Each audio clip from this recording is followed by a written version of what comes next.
रात के करीब 1 बजे गुल्ली, बुल्ली और सॉन जमकर पार्टी करने के बाद अपने घर जा रहे थे, लेकिन इन लोगों ने रोड पर ट्रैफिक होने के कारण एक जंगल के रास्ते का शॉर्टकट ले लिया और ये जंगल बहुत ज्यादा सुनसान है, दूर दूर तक कोई भी आदमी नहीं है।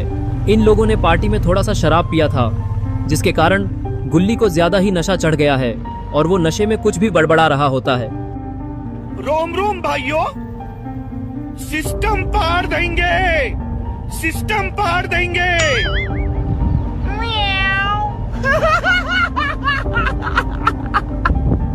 तभी गुल्ली बुल्ली से कहता है, बुल्ली गाड़ी इतनी धीरे क्यों चला रहे हो? सामने ट्रैफिक है क्या, या फिर तुम्हारे अंदर दम नहीं है तेज भगाने का? क्यों डर गए हो तेज भगाने से? ये सुनकर बुल्ली को गुस्सा आ गया और बस फिर क्या था, वो गाड़ी को सल्लू भाई की तरह भगाने लगता है, यानी कि फुल स्पीड में चलाने लगता है।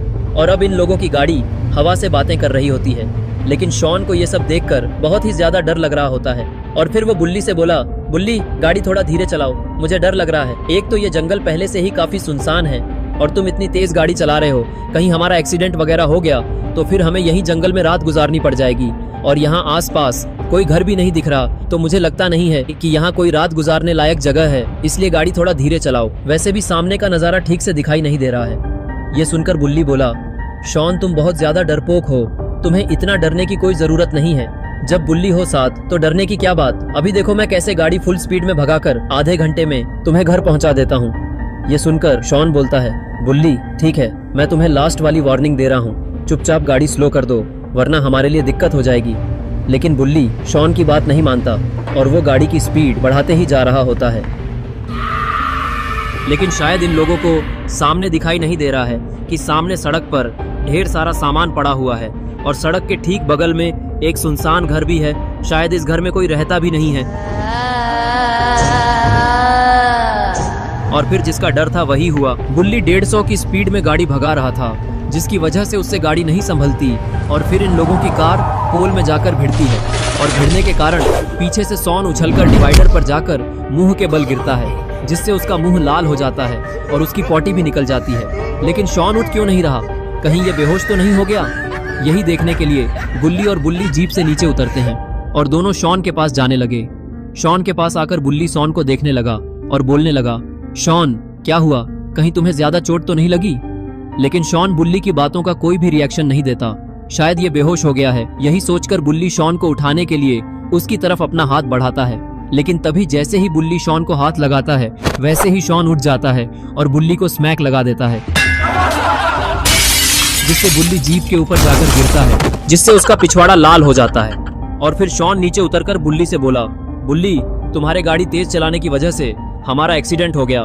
मैं तुमसे कब से बोल रहा था कि गाड़ी को थोड़ा धीरे चलाओ वरना एक्सीडेंट हो जाएगा, लेकिन तुमने मेरी बात नहीं सुनी और एक्सीडेंट करा दिया। अभी 2 दिन पहले ही मैंने गाड़ी की सर्विसिंग कराई थी और आज तुमने गाड़ी ही ठोक दी। अब इसकी दोबारा सर्विसिंग करानी होगी, जिसके पैसे मैं नहीं देने वाला। इस बार पैसे तुम्हें अपने जेब से देने पड़ेंगे बुल्ली, मैं 1 रुपया भी नहीं दूंगा। ये सुनकर बुल्ली बोला, शॉन पैसे तो तुम्हें ही देने पड़ेंगे, क्योंकि इस सब में मेरी कोई गलती नहीं है। सारी गलती तो तुम्हारी है। तुम मुझे गाड़ी चलाते वक्त पीछे से बोल बोल कर मेरा ध्यान भटका रहे थे, जिसके कारण मुझे ये पोल दिखाई नहीं दिया और मैं सही वक्त पर ब्रेक नहीं मार पाया, और जिसकी वजह से हमारा नहीं बल्कि तुम्हारा और जीप का एक्सीडेंट हो गया। और अब तुम्हारी गलती के कारण जीप भी खराब हो चुकी है। जरा देखो इसे कितनी खराब हालत है इसकी, और इस हालत में ये स्टार्ट भी नहीं होने वाली, जिसकी वजह से हमें यहीं इसी सुनसान जंगल में रात गुजारनी पड़ेगी। ये सब सुनकर शॉन बोला, तो अब हम क्या करेंगे बुल्ली? अब तो जो होना था वो हो चुका है, अब हमें जंगल में ही रात बितानी होगी। ये साइड में जो घर है शायद इसमें रात बिताई जा सकती है। बुल्ली बोला, हाँ शॉन मुझे भी यही लगता है, तुम लोग यहीं रुको, मैं उस घर में देख कर आता हूँ कि अंदर रात बिताने लायक जगह है भी या नहीं। इतना बोलकर बुल्ली उस घर की तरफ जाने लगता है। घर के पास आते ही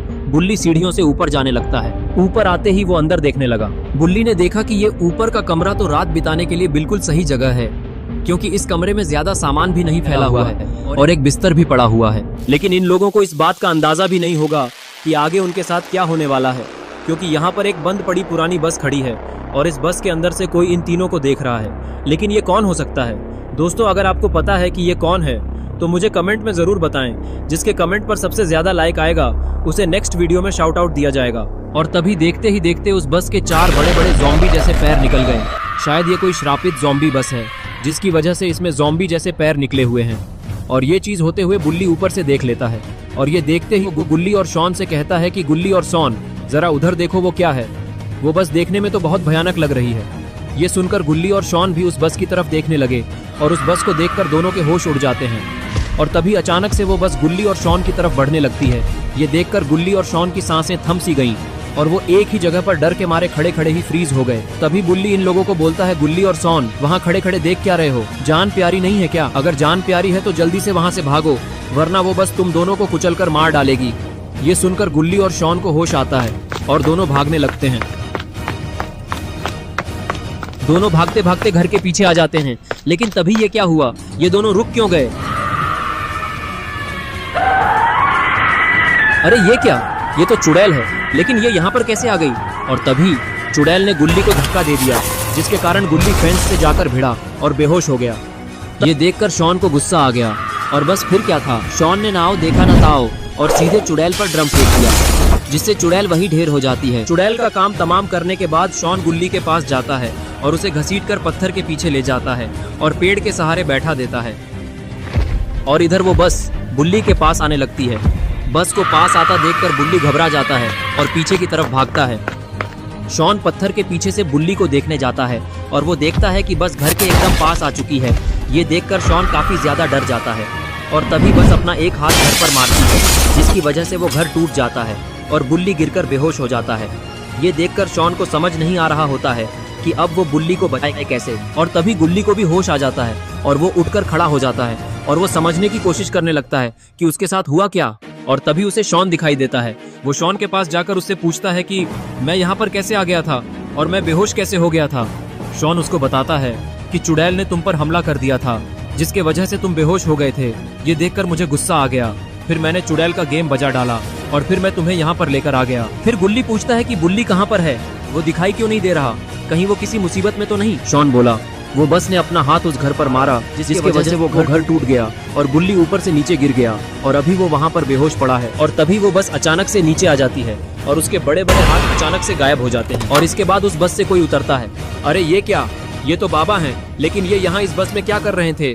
और फिर बाबा बुल्ली को उठा लेते हैं और उसे बस में ले जाने लगते हैं। पीछे से गुल्ली और शॉन बाबा को ये सब करते हुए छुपकर देख रहे होते हैं। तभी शॉन गुल्ली से बोला, अरे ये बाबा यहाँ पर कैसे आ गए? बाबा को देखकर गुल्ली खुश हो जाता है और वो शॉन से बोलता है कि बाबा यहाँ पर हमें बचाने के लिए आए हैं और बाबा ने उस बस को भी ठीक कर दिया है। देखो उसके बड़े बड़े हाथ गायब हो चुके हैं। और फिर शॉन बोलता है कि हाँ गुल्ली, मुझे भी यही लगता है, लेकिन एक बात मुझे समझ में नहीं आ रही कि आखिर बाबा इस बस में पहुँचे कैसे। ये दोनों बात कर ही रहे थे कि तभी बाबा वापस से बस से उतरते हैं और गुल्ली और शॉन को इधर उधर ढूंढने लगते हैं। उन दोनों को ढूंढते हुए वो घर के पीछे जाने लगते हैं, क्योंकि बाबा ने उन्हें आखिरी बार घर के पीछे जाते हुए देखा था। तभी गुल्ली और शॉन बस की तरफ भागते हैं और बस के अंदर जाने लगते हैं गुल्ली को देखने के लिए। और इधर अंदर बुल्ली को भी होश आ जाता है, वो भी उठकर खड़ा हो जाता है। फिर गुल्ली और शॉन अंदर आ जाते हैं और गुल्ली बोला, बुल्ली तुम्हें हम याद तो है ना? गुल्ली बोला, हाँ।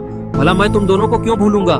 मुझे कुछ हुआ थोड़ी है, बस मुझे ये बताओ कि मैं इस बस में कैसे आ गया। गुल्ली बोला, तुम्हें यहाँ लाने वाले बाबा हैं, उन्होंने ही तुम्हें बचाकर बस में लाया है और उन्होंने इस बस को भी ठीक कर दिया है।